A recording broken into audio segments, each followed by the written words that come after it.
Top 64 is ready to begin and get underway as we have our first match coming up here shortly. And I'm excited to see who we have. We've got that Malakx on Volibear, who we showcased earlier on day 1, versus Dhawally on Annie. Incredible matchup here. And can you give me a little bit of insight? Because when I think of Annie and the aggressive nature, but Volibear needs a little bit of time to get those mighty units into play. Yeah, you know, if you told me that a Volibear player was going to make this deep run, I definitely would have been suspicious, especially because I think the metagame is driving pretty aggressive right now, especially because you see these Annies kind of just crushing players with their blitz starts, and Volibear does need that setup time. But clearly Malakx has figured it out because, oh,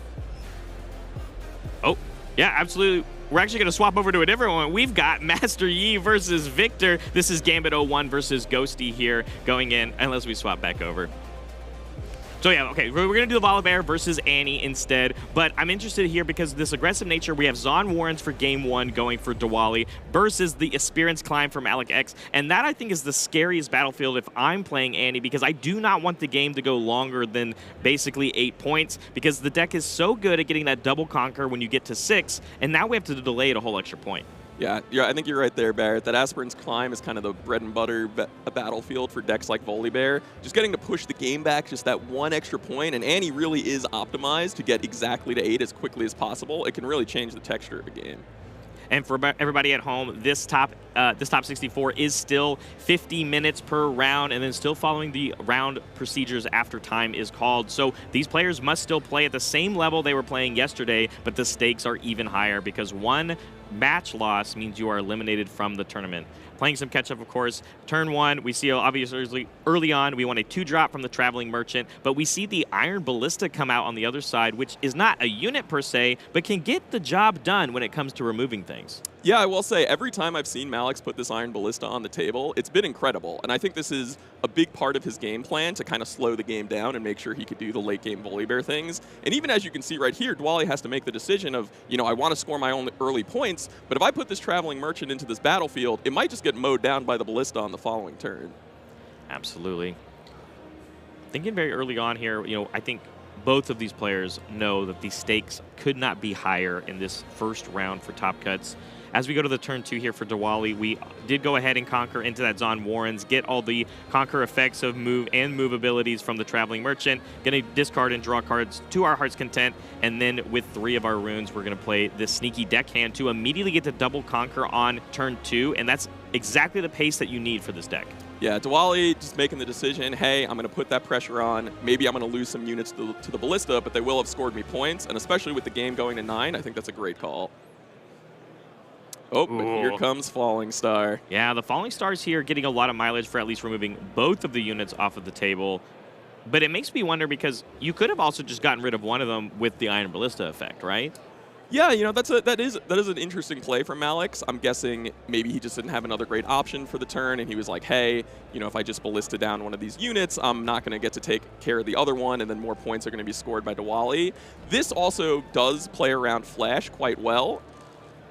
Yeah, because just because you move them, they will still end up taking that damage. But it looks like we want to get at least one more move trigger out of our Traveling Merchant beforehand, which makes a lot of sense. But those units are going straight to the trash. But our trash is quickly getting filled up very high, and that's exactly what we're looking for eventually when we play something like a Vi.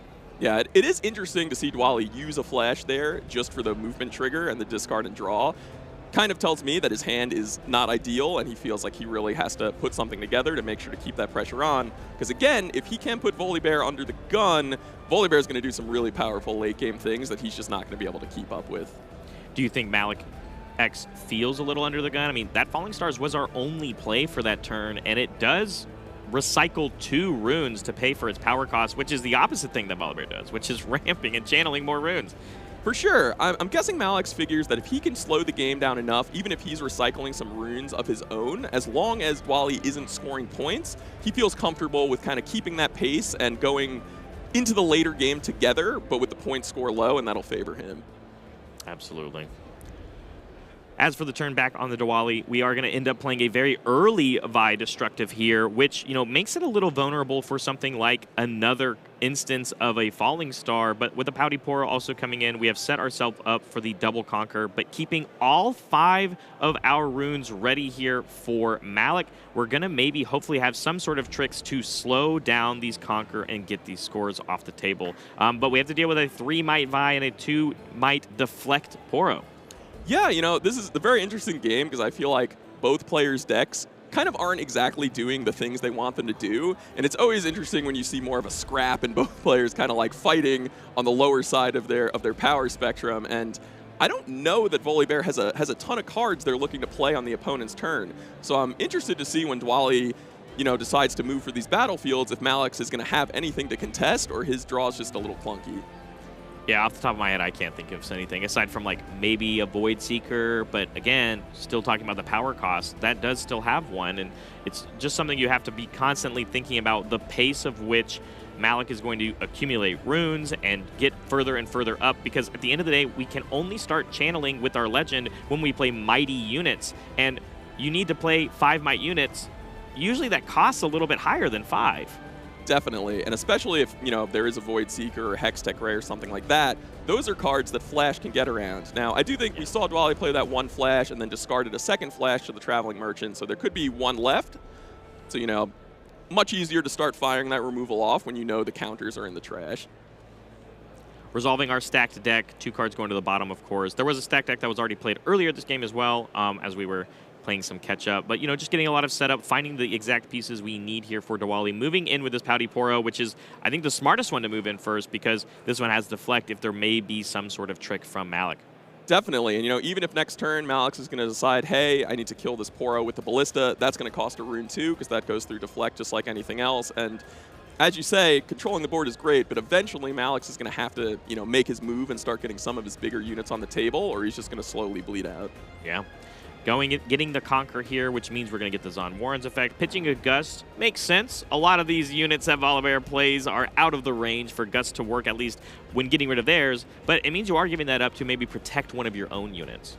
Yeah, I think one of the reasons this Annie deck has started to really show up and have so much success is they just have so many tools and so many options for different matchups, and because they have all these, discard and draw effects and things like stacked deck, they can put these cards in their deck, discard them when they're bad in the matchup, and just dig to find the ones that they need and are good for the matchup. So I think Annie has really become one of the most versatile decks in the metagame right now. This Vi, do you think it is safe to move it into a battlefield now, as we see of Darius being potentially played here, but we haven't. I mean, we have played 1 card already with that stacked deck.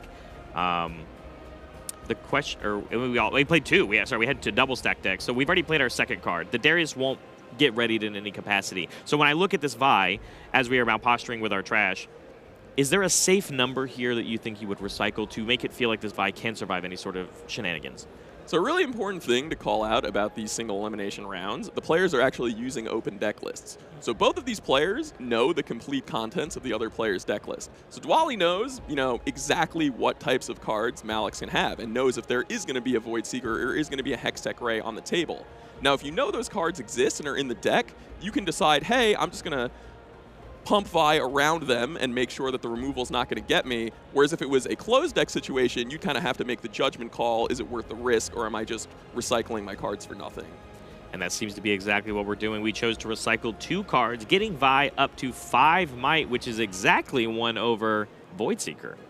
Yeah, that definitely communicates to me that Dhawally just, knows something's going on in Malakx's deck that he's looking to play around, and he would rather spend some recycles now. Maybe Vi is going to be a little smaller in the future, but he just wants to secure these early points and make sure he can get on the board as quick as possible.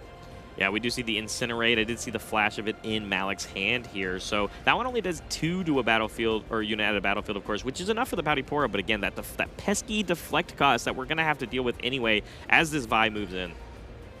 Yeah, and it looks like, in fact, Malakx does not have great tools to interact right now and is mostly just working through a clunky hand. And, that's kind of the risk you take when you sign up with Volibear. Sometimes, you're just a little slow out of the gate, but certainly wouldn't count him out yet. He's been beating these Annie and Kaisa decks all day. And let's see what he can do to get back on this board. 7 runes here. What do you think is the ideal play that we can imagine coming from Malakx to come back into this game? So 7 runes is kind of the sad number for Volibear, unfortunately. You know, at 9, you have Dazzling Aurora. At 8, you have Deadbloom Predator to kind of jump in and fight you back into the game. 7, I honestly, no amazing plays jump to mind, and I think Malakx is going to have to look to piece something together to slow the game down. Oh, we do have a Nivea. That is true. That's pretty cool. That is a very unique card that Volibear plays that, you know, you don't see in the other variants like Misfortune. And it's a really tough call. Like, do you want to get a Nivea on the table right now? Because I believe I saw a Dazzling Aurora in Malakx's hand. Yeah, I mean, the fact that if we pay this recycle cost, but with the conjunction of the ability from the legend, getting one back to us is going to put us here to 6, which doesn't put us obviously into dazzling range like you've said, but instead could find us in a Deadbloom range like you just mentioned. The Anivia here, I don't see this card see play basically at all except for Volibears, like you said. Getting to get that 8 might unit onto the board without paying the power cost from dazzling, but the triggered ability that works when you attack with it, dealing 3 to all units on a battlefield. Don't you think that's like a perfect ability against something like this anti-deck? All these units are small. Yeah, it's a really great option. You know, it gets around things like Deflect because it's more of an AoE effect, and I think it's the kind of thing where, you know, when Anivia moves into the battlefield, any units there are going to die or have to retreat back to base through something like a Flash. And I think Malakx really made a super smart call here to be like, hey, I can wait until next turn to get this Dazzling Aurora down, but if I do that, I'm going to be so far behind in points that it's just not going to matter. And he's like, I need to get this Anivia on the table to give me a fighting chance. Speaking of behind in points, as the double hold comes in here for Dhawally, we're going to go up to 6, which in a normal game would be the exact number Dhawally wants to do to bring these units back into our base, as we're already going to be doing right here. But then we could set up for the double conquer play with Vi and get it as big as we need it to based off of cards in our trash. But we do now have an extra point we have to play for, so instead just keeping those units safe now. Yeah, again, Aspirin's Climb is going to give Malakx an extra turn of cushion to work with, which is going to be huge. If he does manage to mount a comeback into this game, it's pretty much going to be solely thanks to the Aspirin's Climb, just showing off how it's such a powerful battlefield for these slower decks.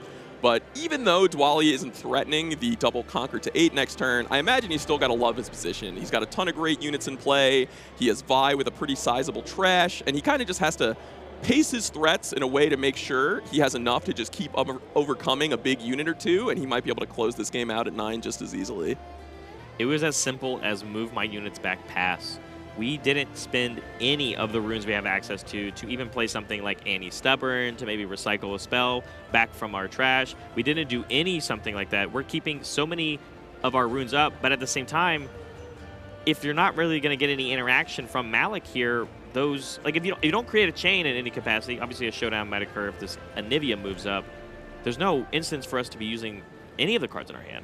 That is definitely true, but on the same end, if Malakx doesn't do anything that creates, you know, a chain or a showdown and gives Dhawally an opportunity to play cards, that also means Malakx hasn't really done much himself. And I think given the score disparity right now, that trade would favor Dhawally. I did also happen to see, I believe it's a Rebuke peeking out in his hand. Wow. Which would line up super well against this Anivia right now. Huge tempo swing, but I also think Malakx has a Sabotage.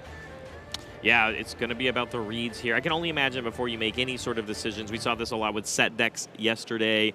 Being able to main board cards like Sabotage to get around very pesky answers in your opponent's hand, like the Rebuke, because Rebuke is something you don't want to see, because once I play the units for free off of something like Dazzling, I don't want to have to pay for their cost. Definitely. And, you know, it's a really tough decision here for Malakx, because Sabotage getting, you know, if it hits nothing important, you kind of just spent a power to really not do much, and, you know, his development is already struggling, but at the same time, if he hits something like that Rebuke, it could really break up Dhawally's plan and get him back into the game.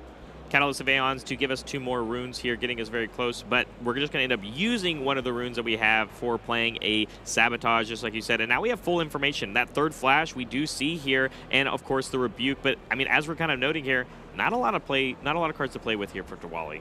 Definitely, and I love seeing this Rebuke in the main deck from Dhawally. I feel like a lot of players kind of shy away from cards like that in the main deck and play mostly the lean and efficient cards, but Dhawally really leaning into that sort of toolbox strategy we spoke about for Annie and being like, hey, I'm going to have that in the main deck because I could find it when I need it and just discard it when I don't.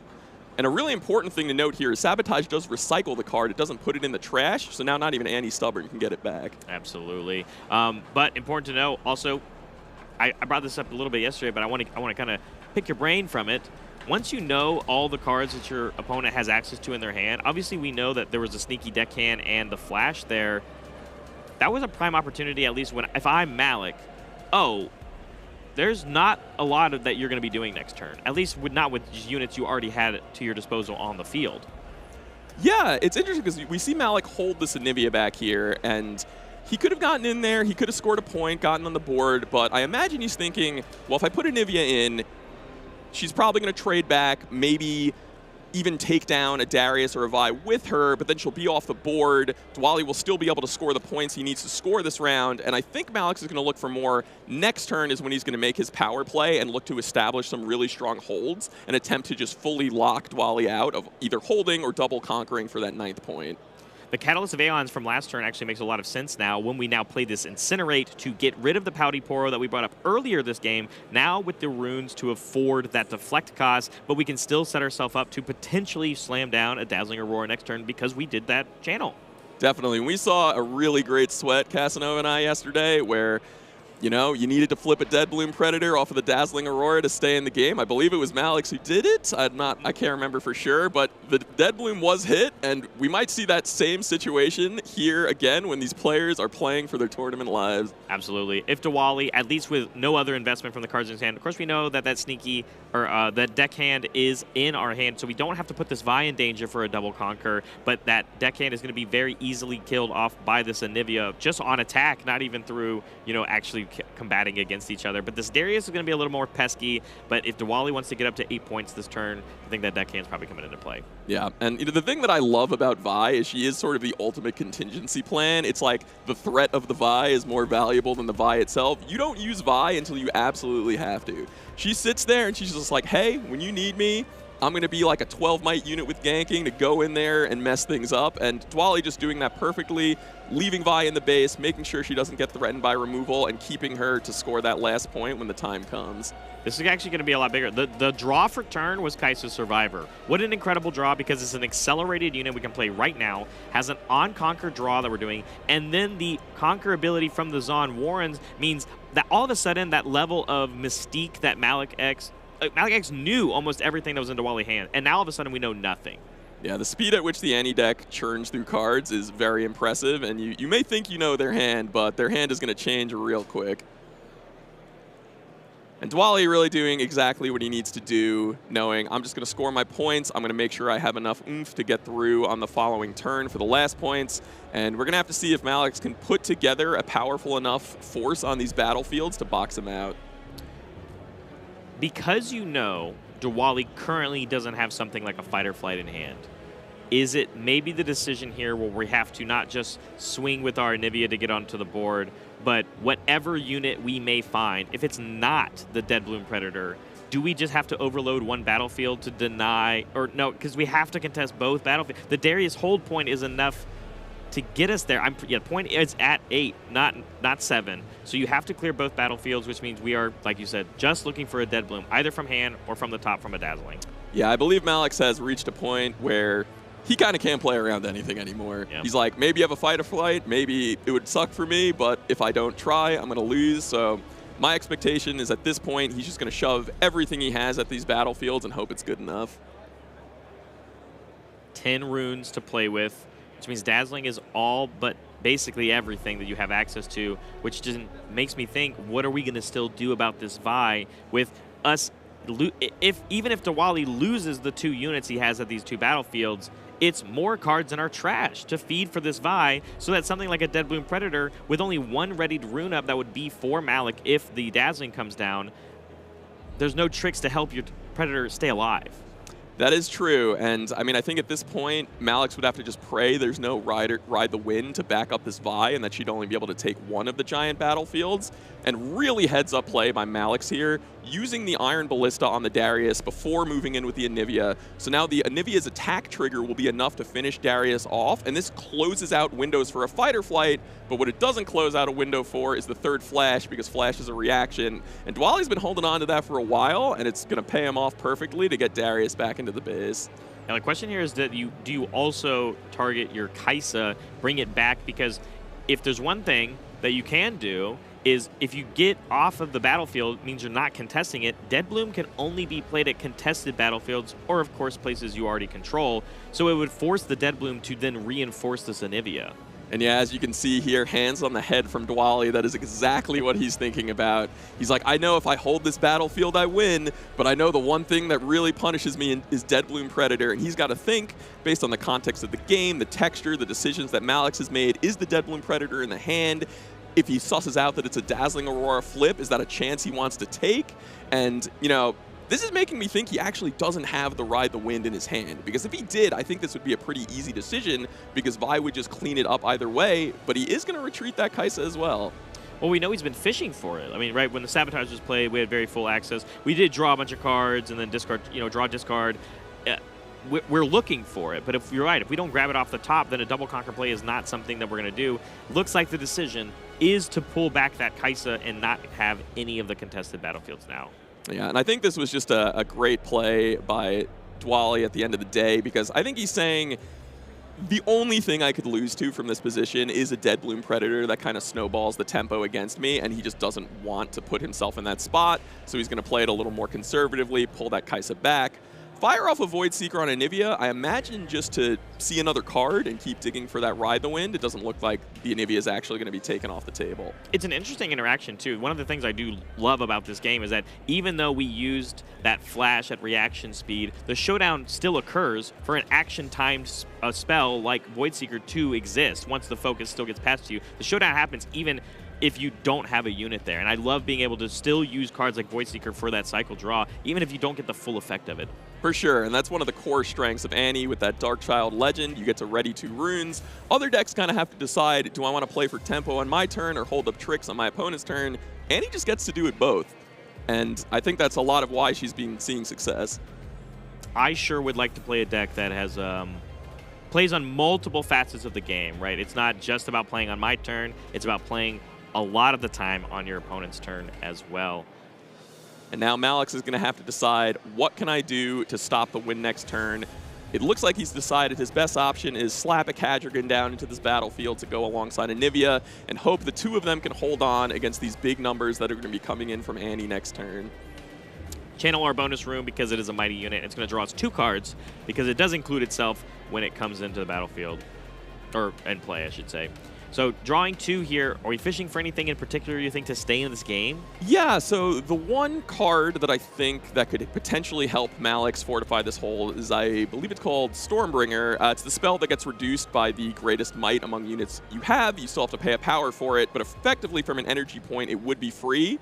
Deals 5 damage. It might be able to help to catch Dhawally off guard, but ooh, there's a Fight or Flight. And I think that's it. That Fight or Flight alone that we dug for, try to get through so many cards, is going to be game 1 going to the Dhawally on Annie. Yeah, great game. I think you really kind of just saw Annie put on a clinic there. Malakx had some clunky early turns. Dhawally did exactly what he needed to do to punish. But now the second game, Malakx is going to be going first with an Obelisk of Power for an extra rune, and we'll see if he can get a more explosive start. Speaking of explosive starts, though, the Dreaming Tree coming in for Annie. And Frank, I have seen Dreaming Tree for Annie pop off yesterday. They have so many of their cards that target their own units that you're just going to get so much mileage. I saw more mileage for Annie on Dreaming Tree than Kai'Sa on Dreaming Tree by far yesterday. Yeah, Dreaming Tree definitely one of the more powerful battlefields in the game, especially for decks that can fully take advantage of it, and Annie is one of those decks. You know, you've got your Ride the Winds, maybe your Cleaves, all the stuff like that, and we thought we saw Annie move through a lot of cards last game. I think this game is going to take it to a next level. But on the other side, kicking things off early with the Catalyst of Aeons and the Obelisk of Power, really getting that amplification of channeling runes. We're already at 7 runes here for Malakx, which means we'll be at 9. That's dazzling range immediately off the get-go. Yeah, Catalyst of Aeons, pretty much the exact card that Malakx wants to see. I think if he could start it, I think if he could start with Dazzling Aurora or Catalyst in his opening hand every single game, he might just choose Catalyst. It's the thing that makes his deck hum. And he is going to go behind on points, but this game I think he's going to have some quicker follow-ups to get back. The fact that we're going to start playing cards when Dhawally is only at 2 points versus when we were at 6 already at the other game, and Experience Climb being the only reason why that game was delayed even a little bit further. But a Draven coming down here. Draven Showboat, of course, which scales in might as the score goes up for us, already now at 5 might. And there it is, the fast dazzling Aurora. And, this is just going to start putting a lot of numbers on the board for Malakx very quickly. This is my favorite game, is when we go through this. And we got a Magma Worm here. It's going to come into play. And now it also says that all other friendly units enter ready. And it's still got 8 might to go with. It's going to come straight to our base. Yeah, Magma Worm, kind of the investment hit for the deck. It's like, okay, it's not going to impact the board right now, but let me tell you, when the next giant monster hits and goes straight into the battlefield, Dhawally's going to feel it.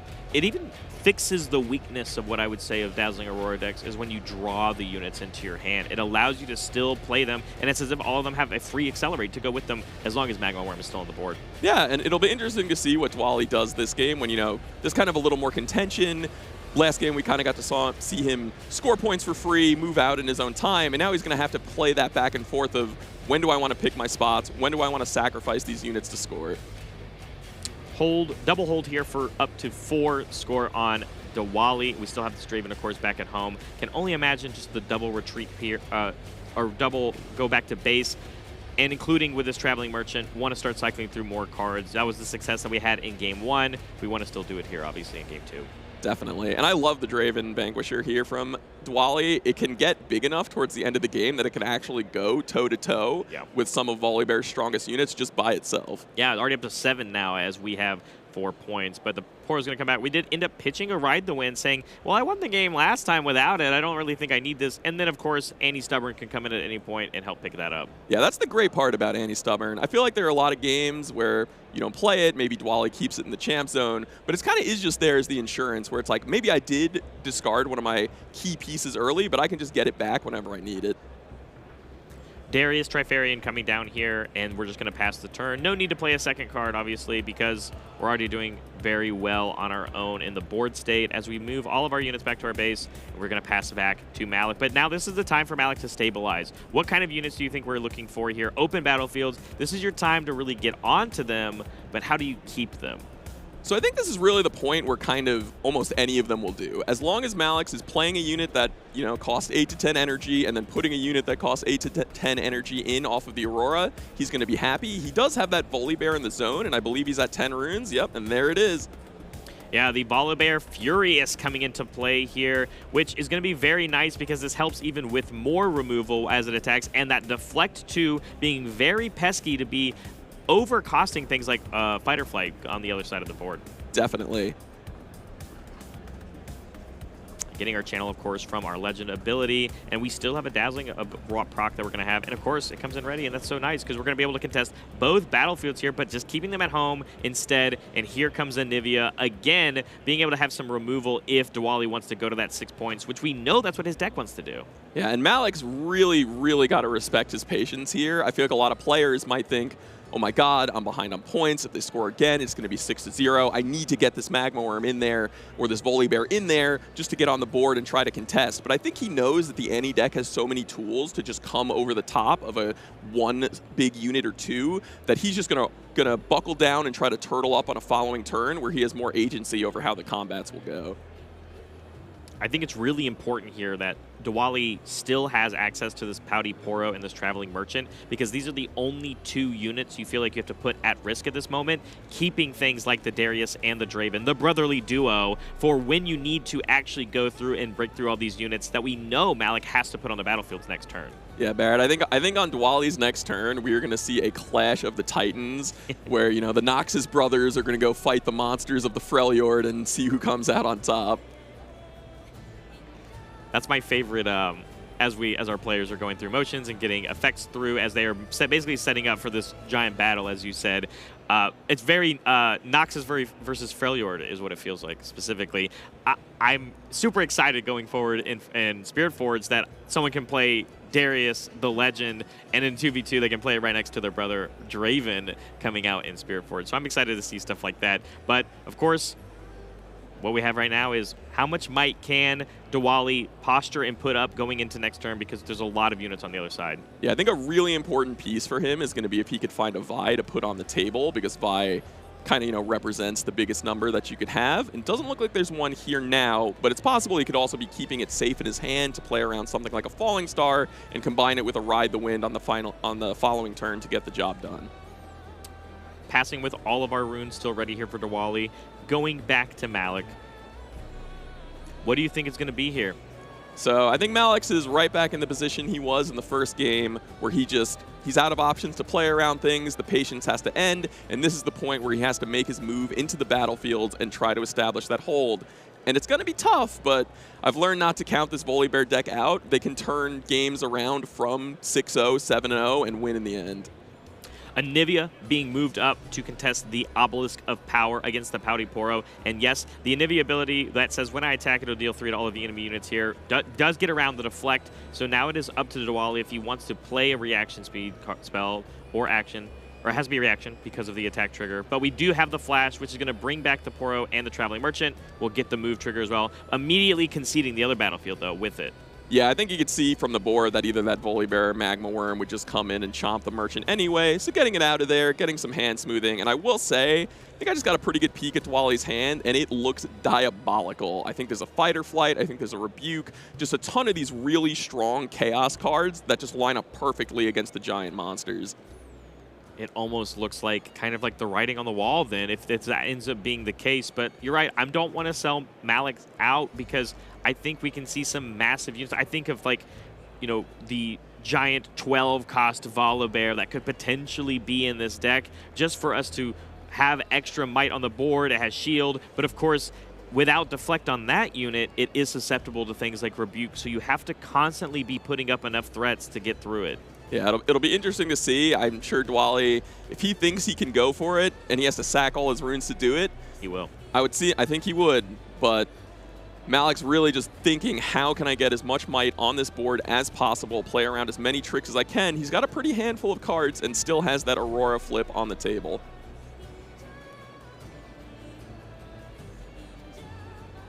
Hopefully some removal to come with it as well.